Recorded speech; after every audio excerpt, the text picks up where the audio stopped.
ഒരാൾക്കാർ വീഴുന്നു, കുറേ ആൾക്കാർ ആസ്പത്രിയിൽ തോളല് പൊട്ടിയിട്ടും മറ്റേ വണ്ടി സ്കിഡ് ചെയ്ത് കെട്ടിപ്പറിച്ച് വീണ്ടും ഇന്നലെ ഞാനതിന് കുറേ പേര് ആസ്പത്രിയിലാണ്.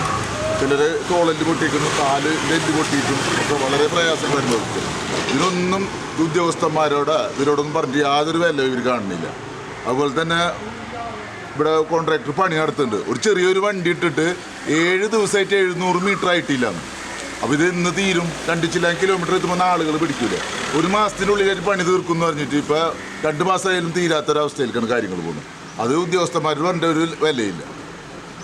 ഒരു വണ്ടിക്ക് പോലും പോകാൻ പറ്റുന്നില്ല, 2 വീലറിന് പോകാൻ പറ്റില്ല, കാറിന് പോകാൻ പറ്റുന്നില്ല. ഞങ്ങൾ പോലുള്ള ഒരു മീൻ വണ്ടി പോലും തള്ളാൻ പറ്റുന്നില്ല. തള്ളി കുഴിയിൽ വീണ് കഴിഞ്ഞാൽ അപ്പം വരങ്ങ് ഉടഞ്ഞു പോവാണ്. നമുക്ക് ആകെ കിട്ടുന്നത് 10,500 10,600 റുപ്യ കിട്ടുക. അതിൻ്റെ വയറിങ് പോയി കഴിഞ്ഞാൽ 10-300 റുപ്യ കൊടുക്കണം വയറിങ് മാറ്റാനായിട്ട്. ആദ്യമാണ് ഈ റോഡിൻ്റെ അവസ്ഥ വന്നിരിക്കുന്നത്. ഇവിടെ MLA പറഞ്ഞ് ഇതേ ഇപ്പം ശരിയാക്കാന്ന് പറയൽ മാത്രമേ ഉള്ളൂ, ശരിയാക്കി തരലില്ല.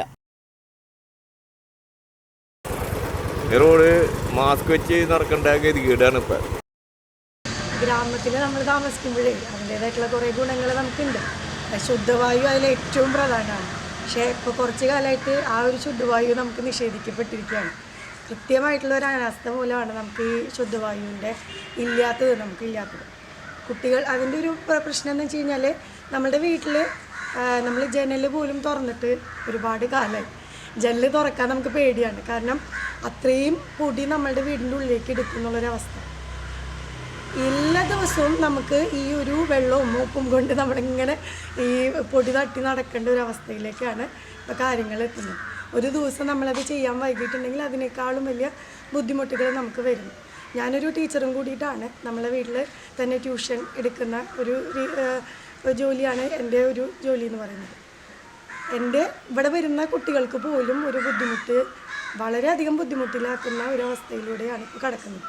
സ്വന്തം മക്കൾക്ക് മാത്രമല്ല, റോട്ടിലൂടെ വണ്ടി ഓടിച്ചിട്ട് വണ്ടിയുടെ ഫ്രണ്ട് പോയി ഒരു 3,500 രൂപ വേണം. കഴിഞ്ഞ മാസം പണിതാണ് വീണ്ടും 3,500 7,000 രൂപ.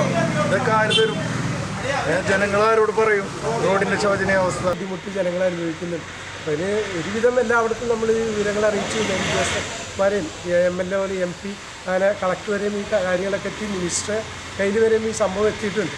പക്ഷെ ഇതുവരെയും ഒരു പരിഹാരം ഇതിനൊന്നും കണ്ടിട്ടില്ല. വളരെയധികം വിഷമമുണ്ട്. കാരണം എന്താ വെച്ചാൽ ഞങ്ങൾ ദിവസം ഇറങ്ങി റോട്ടിൽ വെള്ളം ഇങ്ങനെ പമ്പ് ചെയ്തിട്ട് അടിച്ചുകൊണ്ടാണ് ഇങ്ങനെ കുറച്ചെങ്കിലും പൊടിയെ ഞങ്ങൾ ഇങ്ങോട്ട് വീട്ടിലേക്ക് കിടക്കാതിരിക്കാൻ ശ്രമിക്കും. പക്ഷെ വളരെയധികം ബുദ്ധിമുട്ടുണ്ട്. കാരണം എന്താ വെച്ചാൽ കുട്ടികൾക്ക് തുമ്മലും മറ്റുള്ള അലർജിയും മറ്റുള്ള അസുഖങ്ങളും ഒക്കെ ആയിട്ട് സ്കൂളിൽ പോകാൻ പറ്റാത്ത ഒരവസ്ഥയുണ്ട്.